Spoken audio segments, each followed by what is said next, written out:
Hello everyone, my name is Allison and welcome to the first video in a 5-part series on how to beat the various dreams / who knows where segments in Bastion with all 10 idols on. This will be a mostly scripted video and will cover some general tips such as loadout and strategies, while the following 4 will be mostly unscripted commentary showing how to beat each dream individually. First off, the 4 dreams are the Kid's Dream, accessed through this smoking pipe, which features enemies from the Salandia section of the game. The Singer's Dream, accessed through this pot, which features enemies from the wilds. The Survivor's Dream, accessed through this bed, which features enemies. And finally, the Stranger's Dream, accessed through these books. The first 3 dreams all have 20 waves, while the Stranger's Dream has 30 waves and features enemies from each part of the game, and is, in my opinion, much harder than the first 3. Also, because certain idols, spirits, and the entire Stranger's Dream are New Game Plus exclusive, you have to have beaten the game once before you can even attempt this challenge. In my experience, you also generally don't make enough XP or fragments in your first playthrough to get to level 10 or fully upgrade your weapons, so I highly recommend playing through a good chunk of the story in New Game Plus as well before getting started, and from this point on, this guide will assume you've already unlocked absolutely everything. I played with 1 or 2 idols on for most of my first playthrough and turned them all on once I got into New Game Plus, and I hit level 10 near the end of the wild section of the campaign. You may get there a few levels earlier or later, depending on idols, if you visited the dreams multiple times, and how diligent you were about racking up XP in the campaign. Anyway, let's get started by looking at each of the idols and what they do to affect this challenge. To start, the idol that will have the most effect on our loadout by far is Roethus. I'm not entirely sure how to pronounce it. This guy is a minor annoyance in campaign levels, but he has a much greater effect in the dreams. In campaign levels, he just makes it so that enemies never drop health or black tonics when they die, but if you're good at the game, you can still make do just fine with all the tonics that you can find just lying around the level, or by breaking things. In dreams, not only are there no tonics scattered around the level, but he also stops the tonics that normally fall from the sky between waves from spawning. This means you get the 3 tonics you bring with you into the level, and that's it.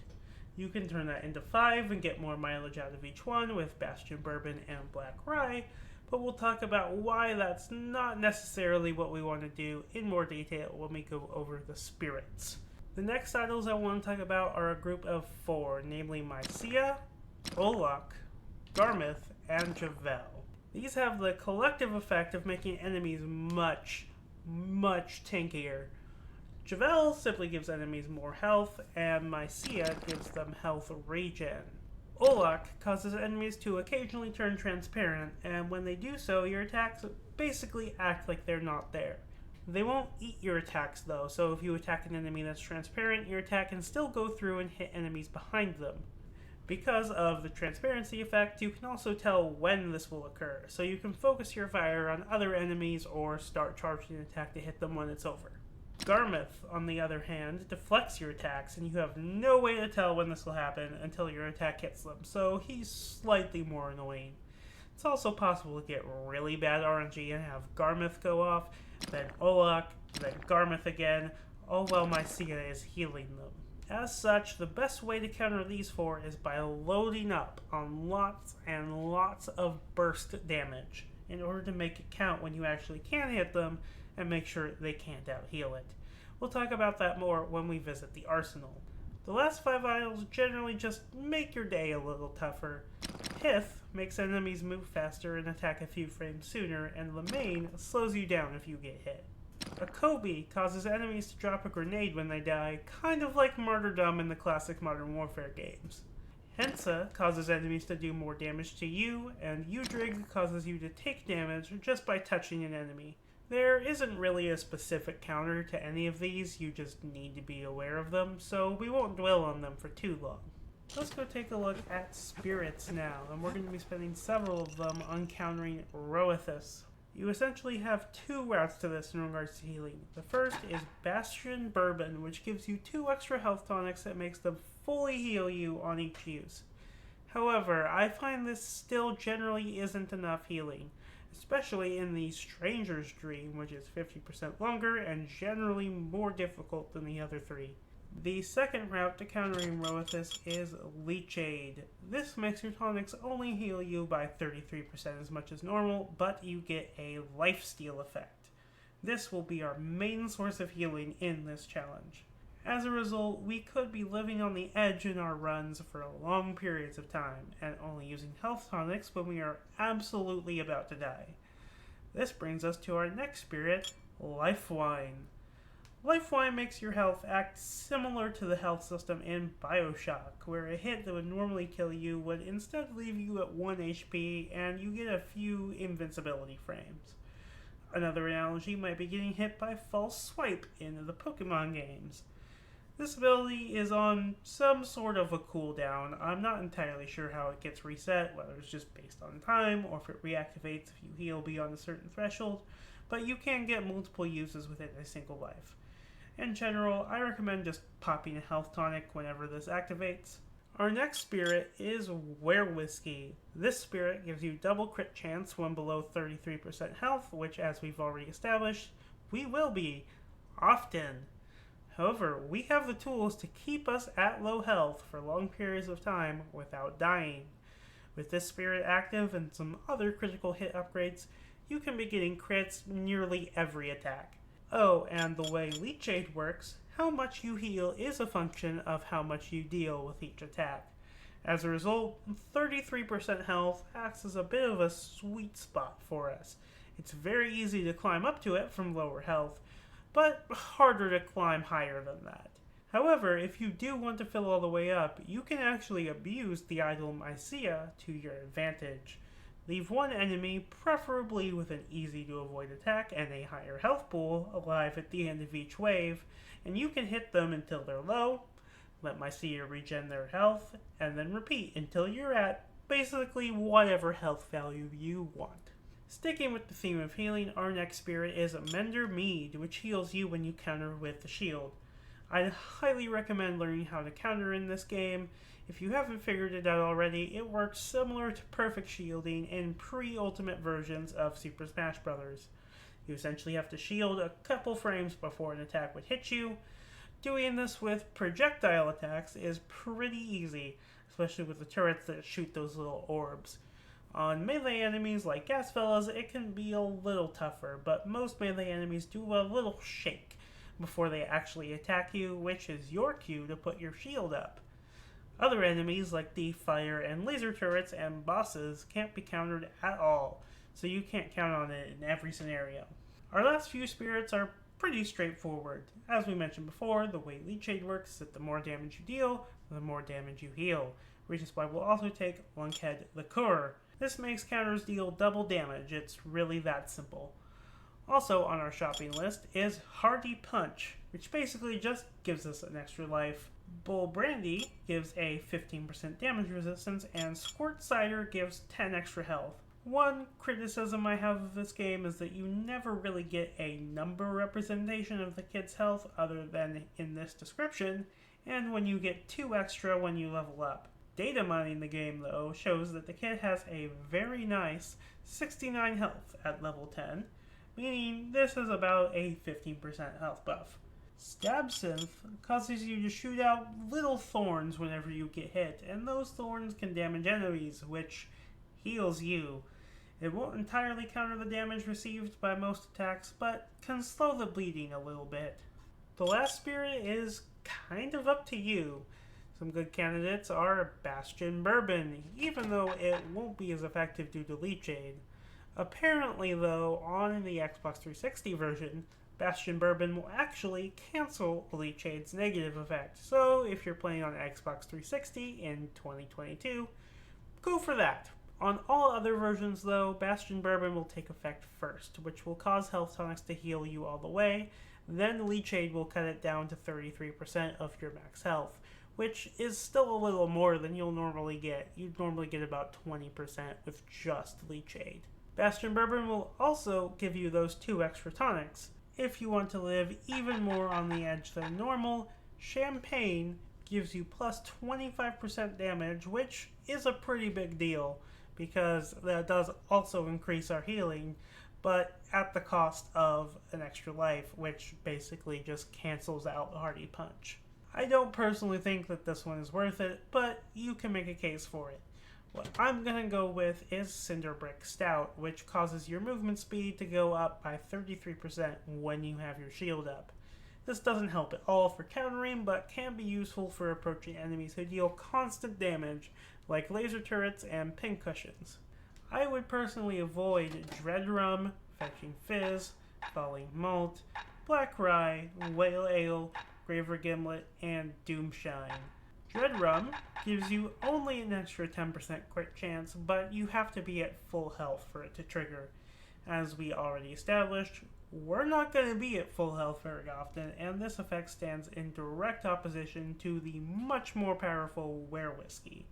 Fetching Fizz gives you a larger magnet radius for absorbing fragments, but if you're doing this challenge, you should already be fully upgraded and have no use for fragments, and it does absolutely nothing to help you win. Falling Malt reduces the damage dealt by falling off the map and makes you deal more damage if you land on someone when you get thrown back on. Ideally though, you should be avoiding falling entirely. If you're bad enough at the game for this to be a significant aid to you, you're probably bad enough at the game that you should just skip this challenge altogether. I'd also avoid Black Rye. In the Stranger's Dream, you get to use one tonic every 10 rounds without it, and one every 6 rounds with it. In other words, it's not really going to make a dent in your damage output either way, so we'll just ignore it. Avoid Whale Ale for exactly the same reason. Graver Gimlet gives you a 5% chance to deal triple damage for 3 seconds after killing an enemy, and there will be a little pop-up when it activates. This sounds good on paper, but it's only a 5% activation chance, and the 3-second limit means you need to have enemies nearby in order to take advantage of it.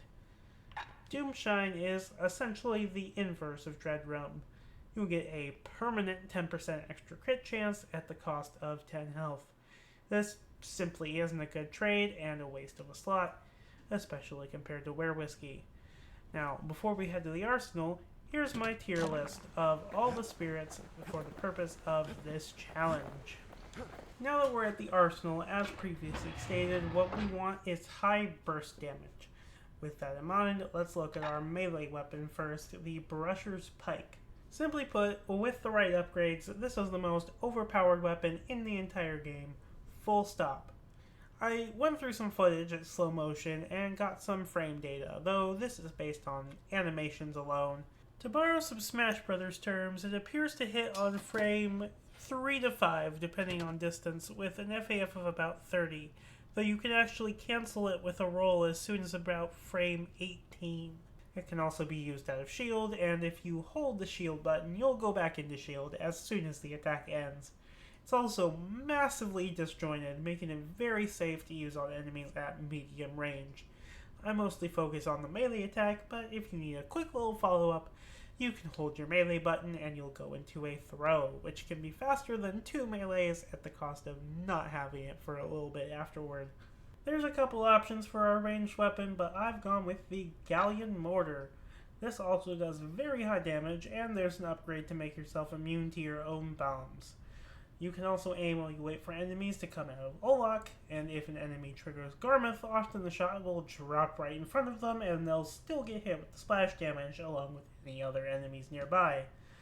Also, if an enemy goes through cycles of attacking and not attacking, such as certain varieties of pincushion, you can aim while they're not attacking, put your shield up, and let the shot hit them while they are attacking. Other options include the Scrap Musket, which is basically a shotgun. It's a little bit better at clearing out Zerg Rush enemies, such as Squirts and Stink Eyes, at the cost of being useless at range. On the other hand, the Army Carbine is a little bit faster to aim than the musket at range, but deals less damage and has no AoE effect. The Breaker's Bow is similar in that regard. I've heard some people recommend the Calamity Cannon for this challenge, but I prefer the Mortar for a couple reasons. The Mortar aims for you, but the Calamity Cannon requires you to aim manually. This isn't that bad on a keyboard and mouse, but I prefer to play with a controller, so this makes a huge difference. The Calamity Cannon does have a heat-seeking upgrade, but the effect is not very strong, and it's still pretty easy to shoot past enemies. Even worse, you can shoot an enemy too close and have the splash damage hit you, and there's no upgrade to make yourself immune to the splash damage like the mortar has. In addition, because the mortar pops up in an arc, it has more potential to do AoE damage than the cannon. Finally, I wouldn't recommend the hammer, the fang repeater, the war machete, the dueling pistols, or the fire bellows. The hammer is just outclassed by the pike. It doesn't have as much damage potential, range, or speed. The machete, pistols, fang repeater, and flame bellows all have a philosophy of more sustained damage, which isn't bad, but not what we want for this challenge. Burst damage is simply better against the tanky idols. Finally, I take Bomb Barrage for my secret skill, but as we discussed before, both enemies will only get 3 uses of whatever you pick, so it doesn't actually matter that much. Grenades are also good, and Mirror Shield can auto-counter attacks in a pinch, but you're free to pick basically whatever you want. With that in mind, here's my tier list for the weapons while we head over to the Forge. Now, our stop here will be relatively brief as we're mainly interested in the pike and the mortar. For the pike, simply take all the left side upgrades. These give you greater crit chance, crit damage, speed, overall damage, and the ability to ignore armor, which many of the Wild's enemies have. Wallflowers have armor when closed, Lunkheads have armor in the front, and Stink Eyes have armor when their eyes are closed. As such, this upgrade is especially useful in the Singer's and Stranger's Dream. When combined, these upgrades turn the pike into a pure melee powerhouse. The right side upgrades are much less useful. The level 2 upgrade gives your melee attack knockback, aka knocking enemies out of range. The other 4 upgrades are for the throw attack, but we have the mortar for range damage, and we'll only use the throw attack occasionally, while the melee upgrades are much more useful. Things are a little more complicated for the mortar. For level 1, I'd take the left side, as the larger blast radius is helpful for taking out those Zerg Rush enemies I mentioned earlier, or just if your shot is a little off target. When reloading, just use the pike instead. Stick with the left side for level 2, as the weapon is very sluggish at range without the 50% aim speed upgrade. A 15% crit chance would be nice, but our crit chance is already high enough with Were Whiskey, and the aim speed upgrade is just better. Stick to the right side for the rest of the upgrades. We've already upgraded the blast radius, but more damage is always useful. Now we get that 15% crit chance buff. Power shots aren't that useful, as holding the button also increases the range, meaning you can only get power shots off at medium range. And finally, while damage fields would be nice, take the bomb damage immunity. This means you could just pop one right up in front of you if you're surrounded. Finally, just in case you want to take a different weapon loadout than I do, here's my recommended upgrades for each one if I had to take them. I'm not going to take the time to go into detail on each one, as this video is long enough as it is. You can pause to read each one if you want. And that's it. Next time you see me, I will be doing the kids stream. I will probably stream the attempts on my Twitch, and when the final runs come out, there will be a number in the corner indicating how many attempts I've taken to do them. See you then.